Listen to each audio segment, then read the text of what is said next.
Bonjour les amis, heureux de vous retrouver dans cette nouvelle Actu du Geek où on va parler comme d'habitude de plein de sujets. On va parler de PS5, et oui, les paris sont ouverts chez Sony. On va parler également de casque VR2, c'est très intéressant, on a quelques news dessus.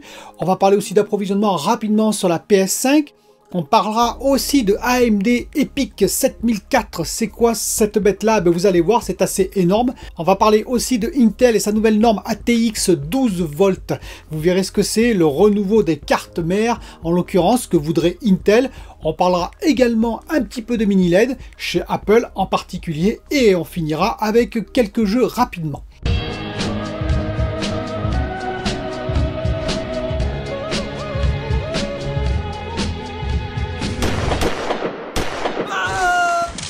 Alors comme vous l'avez vu, Sony s'est vraiment impliqué dans le e-sport. Ils ont acheté en mars de cette année Evo, donc Evolution Championship. Evolution Championship, ça existe depuis 1996 et en l'occurrence c'est spécialisé dans les sports de combat. Street Fighter, Mortal Kombat, etc. etc. Tekken en l'occurrence.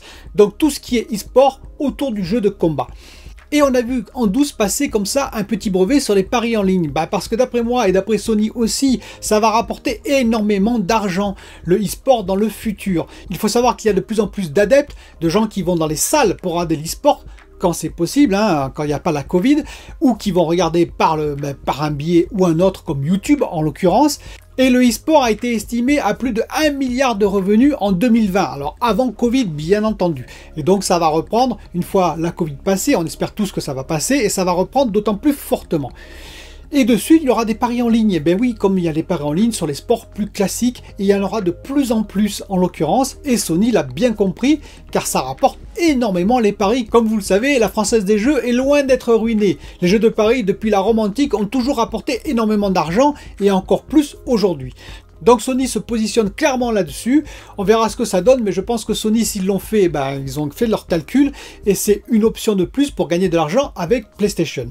Petite news et petit rectificatif de la part de Jim Ryan qui a dit que la production allait s'intensifier durant cet été pour la PS5 malgré la pénurie et que oui, beaucoup de monde pourrait être servi probablement fin 2021.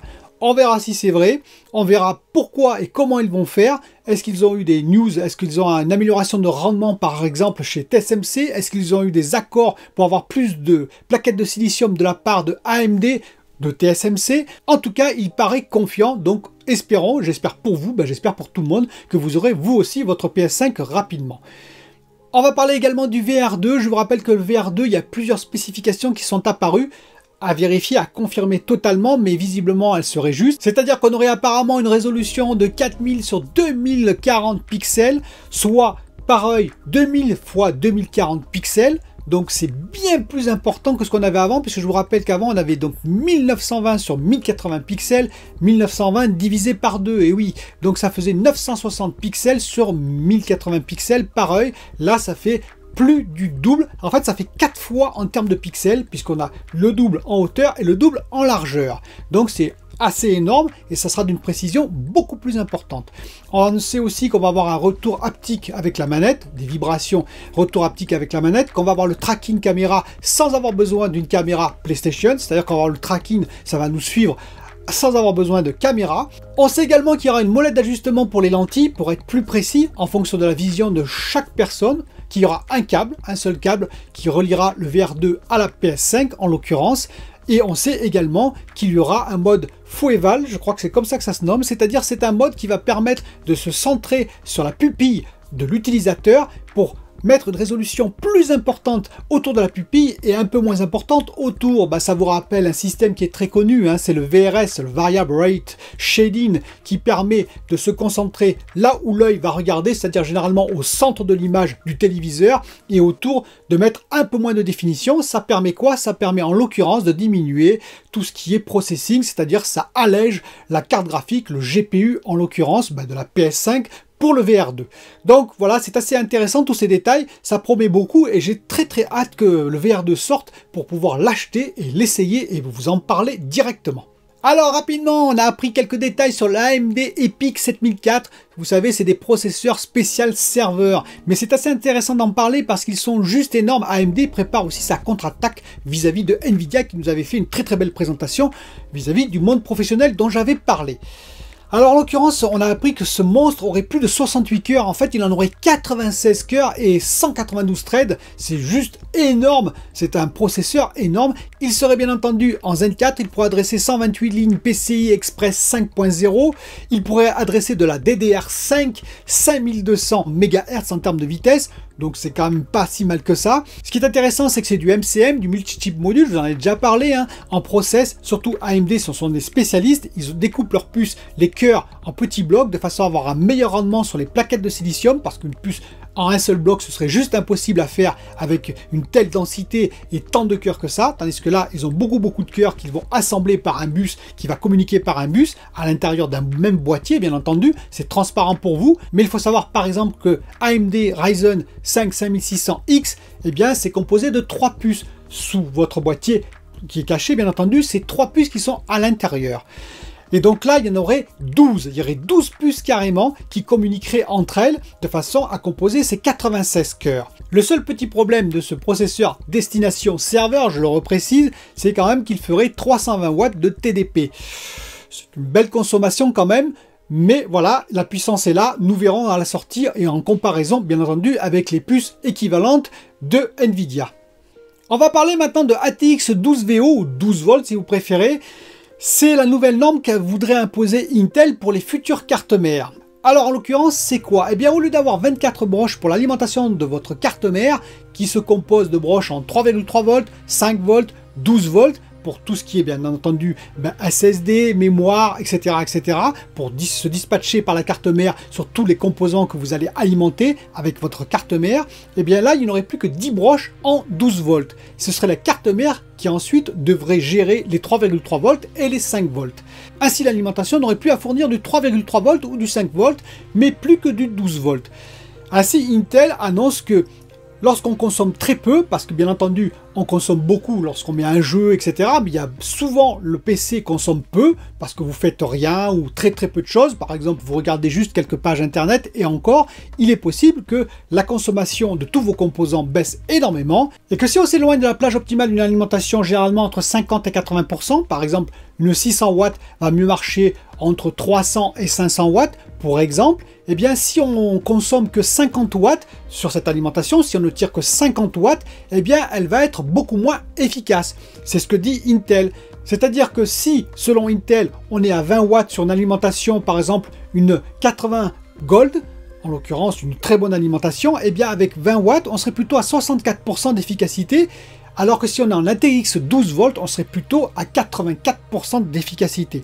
Donc ils disent meilleur rendement à tous les niveaux avec une alimentation qui serait qu'en 12 volts. Oui, mais la vérité n'est pas là, vous imaginez bien, la vérité est ailleurs, comme on dit, c'est-à-dire qu'Intel, eux, ils vont sortir Alder Lake, vous savez, leur nouvelle architecture en 2022, une architecture d'ailleurs qui reprend un petit peu l'architecture ARM, dans le sens qu'il y aura deux types de cœurs intégrés. Il y aura par exemple 4 cœurs performance et 4 cœurs basse consommation.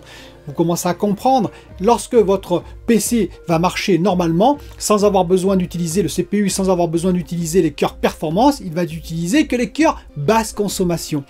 Et donc ce serait un bon moyen de vendre l'ATX 12 volts qui permettrait effectivement d'avoir une meilleure efficacité au niveau des alim, mais surtout de servir l'Alder Lake. Alors bien entendu, en face de ça, AMD n'est pas très d'accord parce que eux, pour l'instant, ils n'ont pas opté pour un double cœur type ARM. Eux, ils sont toujours sur le MCM, comme je vous ai expliqué, multi-chip module. Et puis même les fabricants d'Alim ne sont pas très intéressés parce qu'il faut qu'ils changent tout leur design, qu'ils changent toute leur gamme de produits. Donc pour l'instant, on risque d'avoir encore pendant longtemps, rassurez-vous, des Alim classiques et des cartes mères classiques.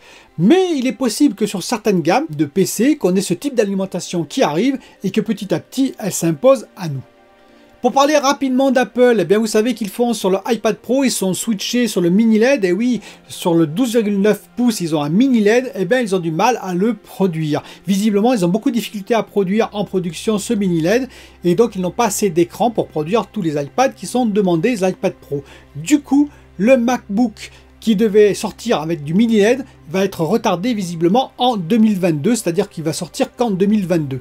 Tout ça me fait dire qu'effectivement le mini LED c'est moins simple qu'il n'y paraît. On pouvait penser que c'était assez simple vis-à-vis de TCL qui a sorti, comme je vous expliquais, des écrans en termes de prix, imbattable, surtout dans l'année 2020. On verra ce que ça va donner, en particulier le TCL, le C825, dont j'attends encore et toujours les tests. Mais visiblement, ça a augmenté, tous les prix ont augmenté sur le mini LED. Donc, est-ce que c'est rupture de composants qui fait ça, ou est-ce que c'est aussi peut-être une difficulté de produire en masse du mini LED lorsque ça devient un petit peu plus complexe, un peu plus technique en termes de nombre de LED, de mini LED intégrés à une dalle? Bon, on va suivre l'affaire et on verra ce que ça va donner chez Apple. Pour finir rapidement, je voulais juste signaler que Days Gone, vous savez, Days Gone va sortir sur PC. C'est la stratégie PlayStation qui se met en place, c'est-à-dire qu'effectivement, au lieu d'être dans un univers plutôt clos, maintenant il s'ouvre vers le monde du PC, qui est quand même le principal monde du jeu, parce qu'il y a beaucoup de joueurs sur PC, et donc c'est un moyen d'atteindre une population beaucoup plus grande sur un jeu qui finalement n'est pas si mal que ça, hein.